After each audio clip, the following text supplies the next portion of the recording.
So please stay with us. First, though, the growing outrage over that alleged party at Downing Street in lockdown when people were told that they had to isolate and sometimes died alone. At the time, people in many parts of the northwest were living under the toughest Tier 3 restrictions and facing difficult decisions over whether to spend Christmas with family. The Prime Minister has bowed to pressure tonight and is going to hold a news conference as the anger rages on. We're still waiting for that to start. But it's hardly surprising that there has been such a reaction here to those allegations, as one family has been explaining to our correspondent, Amy Welch. Happy birthday to you. Happy birthday to you. Sheila Lamb was at the heart of her family, and it breaks their hearts that she died alone. We weren't able to visit the care home had locked down. We weren't able to. We had some terrifying, some haunting phone calls with her when she was delirious, when she was pretty ill. Didn't make much sense. COVID restrictions meant they couldn't visit her care home. They, like most of us, stuck to the rules. But it seems Downing Street didn't. I've seen reports on Twitter that there was a Downing Street Christmas party on Friday night. Do you recognise those reports? In this leaked video, Number 10 aides practiced how they would respond to reports of a Christmas party. It wasn't a party, it was cheese and wine. Just be clear, it's not. At a time of national lockdown, and then laughing about it. And it was not socially distanced. To laugh about the social distancing regulations as if they don't really matter, but they know they're expecting us to follow them, was just something that I find very difficult to get my head around. Today, the Prime Minister denied such a party ever took place, but promised a full investigation. I apologise unreservedly, but I repeat, Mr. Speaker, that I have been repeatedly assured since these allegations emerged that there was no party. But Manchester MP Afzal Khan, who lost his mum to COVID, says it's time for Boris to tell the truth. My mother was dying in hospital in North Manchester, and I just lived next door. I couldn't go and hold her hand, and that is painful. And he's not coming out clean. He's still saying nothing happened. And shoppers in Burnley say the sacrifices they've made now seem unfair. When we all had that lockdown, they had that Christmas party and stuff, and we couldn't go and visit my mum with my kids, so I don't really agree with them anymore. I think that the people have now realised that this party cannot be trusted. It's ridiculous. I've been stopped from going to my child's nativity play today, the first nativity play that he's ever done, and then you see reports that they were just completely ignoring the rules. Do you think it's fair that you stuck to the rules and yet Downing Street don't seem to think those rules apply to them? No, I think it's horrific. And people should take responsibility for having lied to the public and undermined public trust during a pandemic with the consequences that flow from that. Amos's focus now is keeping his family safe. But if confirmation comes that the government did indeed flout the rules, the public's willingness to listen to their politicians will yet again come into question.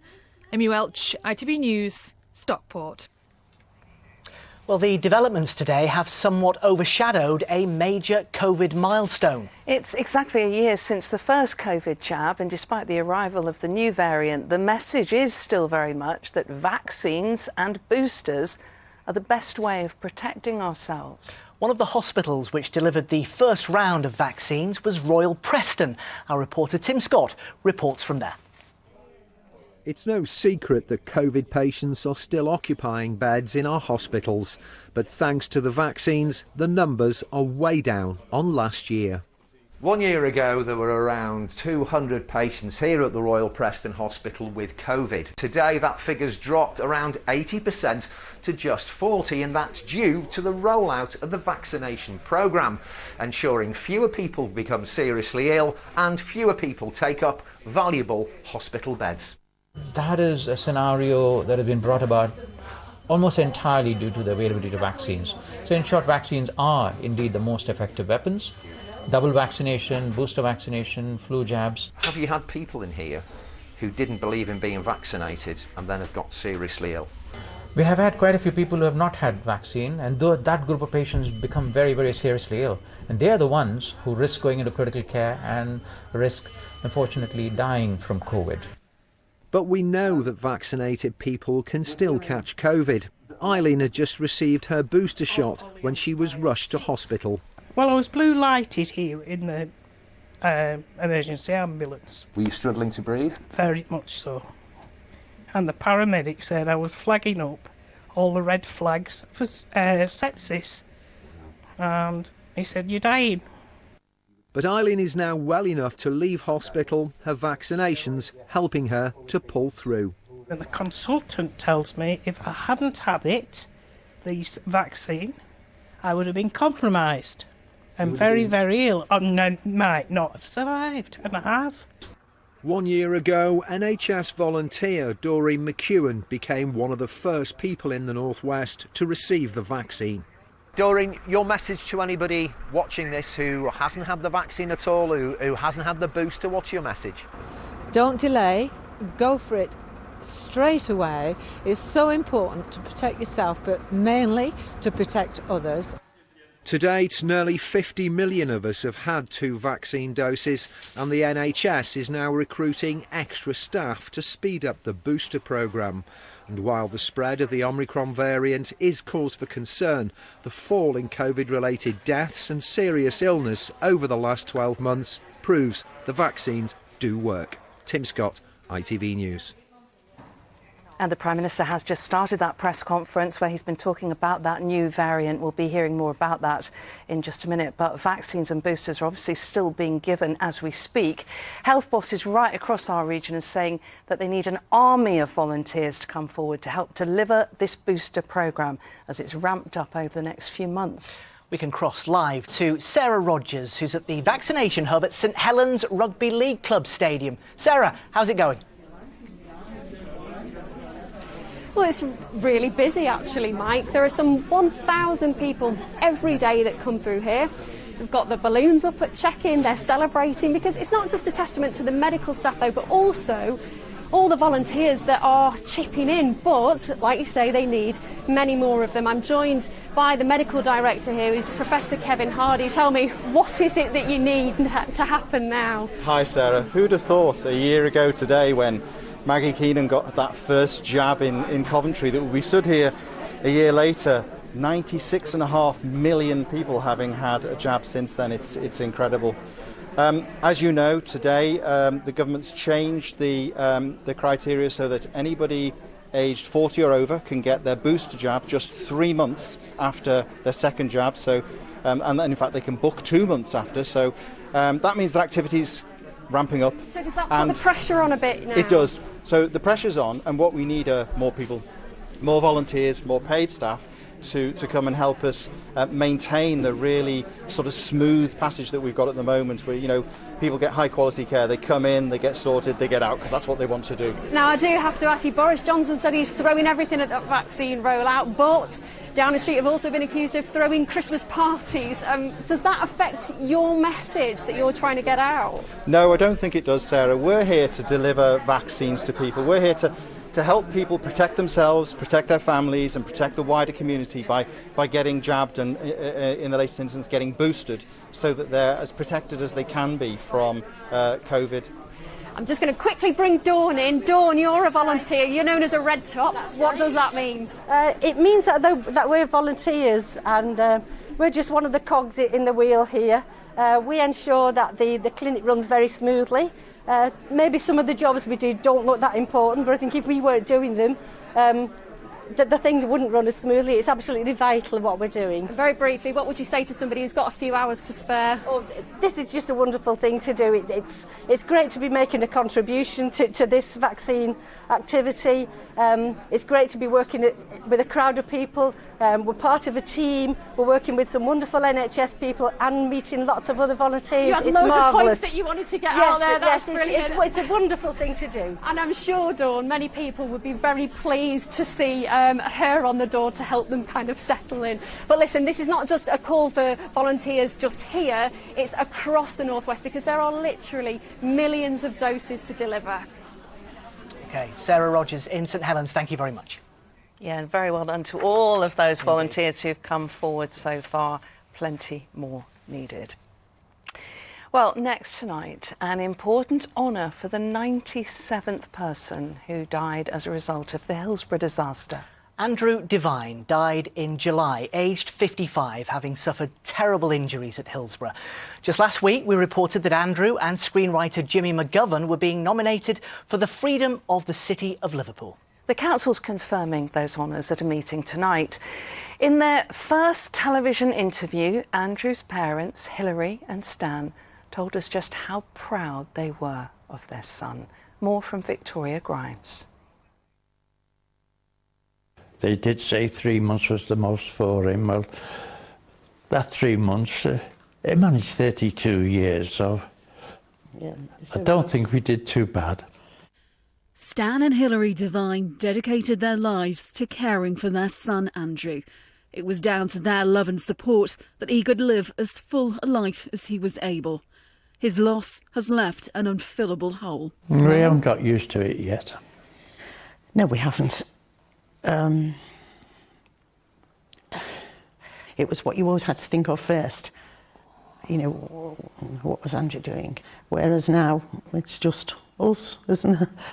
Conscious of protecting their son's privacy, this is the first time the Devines have spoken publicly about what happened to him and shared their memories of April the 15th, 1989.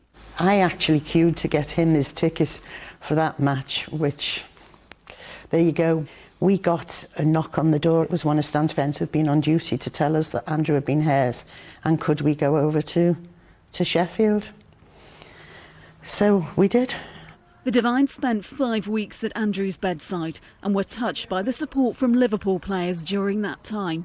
And Bevan Hughes, he came in about every third day and took our washing, didn't he? He took our washing for his wife too.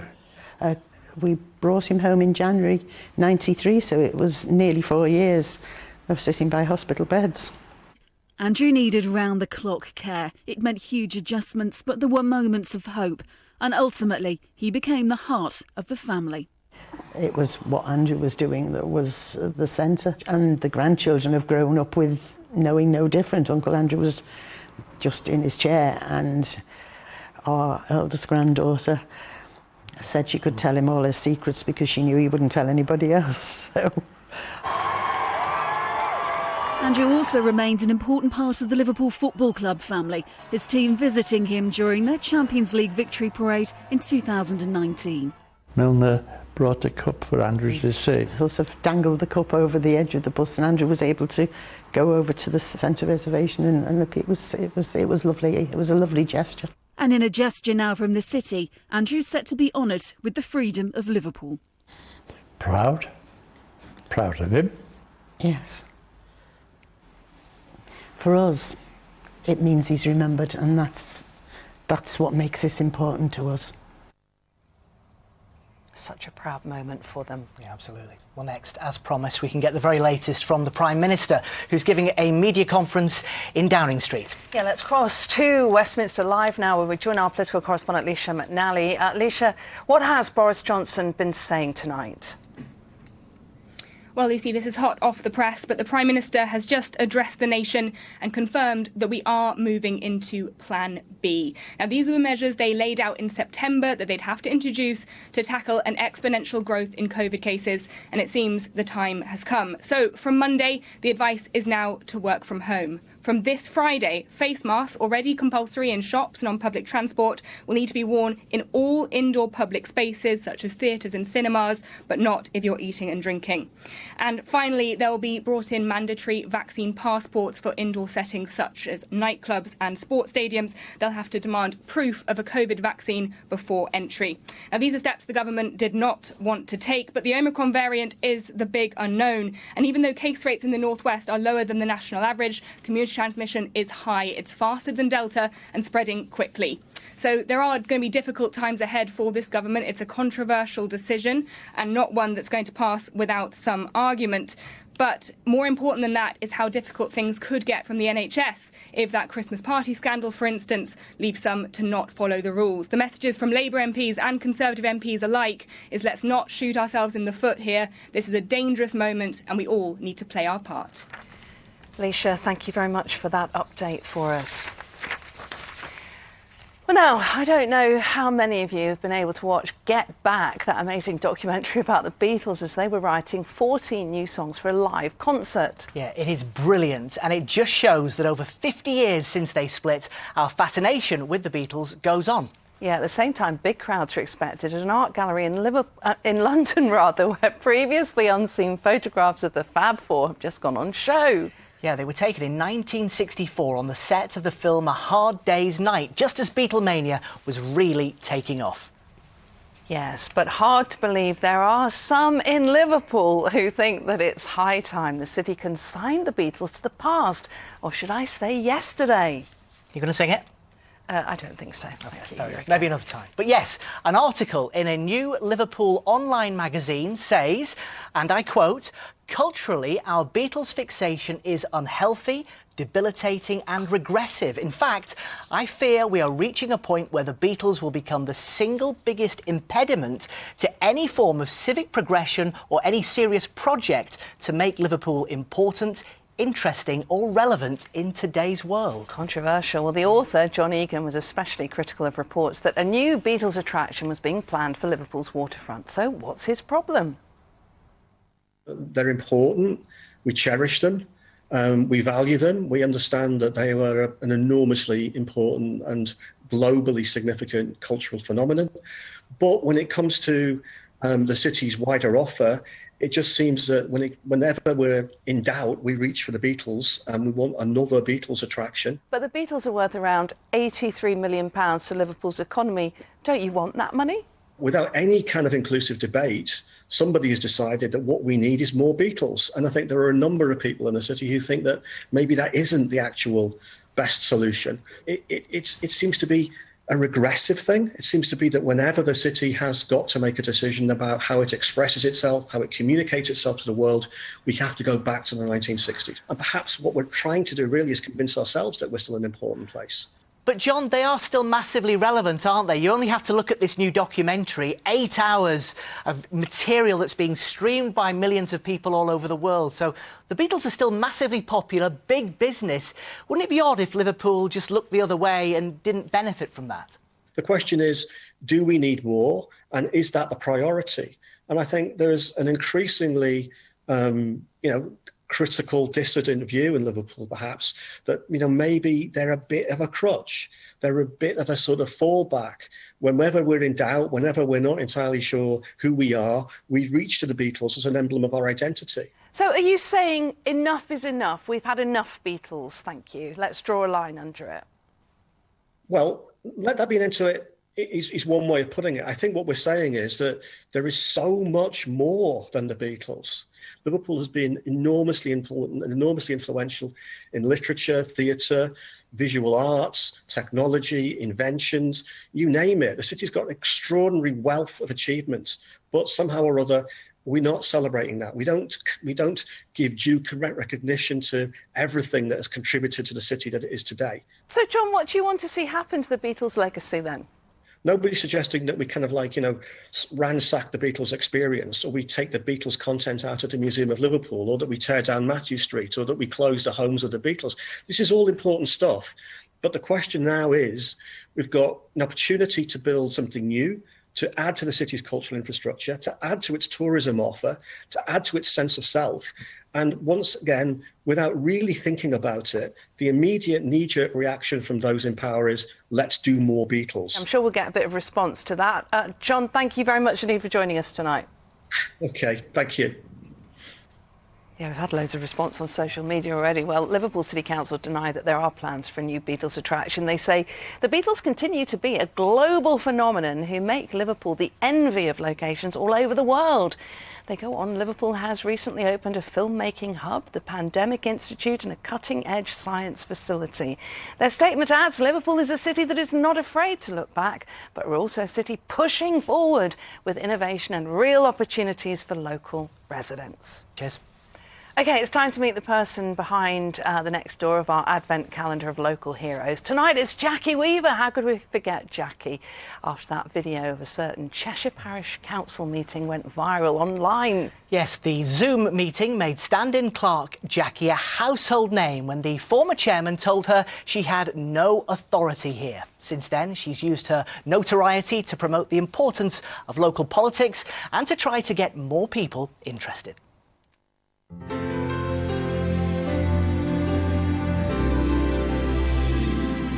My name is Jackie Weaver. For those of you who don't know me from that video, I'm the Chief Officer of the Cheshire Association of Local Councils. Going into 2021, somehow we had to learn how to manage your day job in a completely different environment. And suddenly our whole lives became virtual. And part of that virtual life was the Handforth video that went viral. You have no authority here, Jackie Weaver. No authority at all. Read the standing orders. Read them and understand them. Handforth didn't break on that particular night. That was the summation of several months before that. We saw new councillors being elected to the council, and we saw the council in effect taking charge of its own destiny.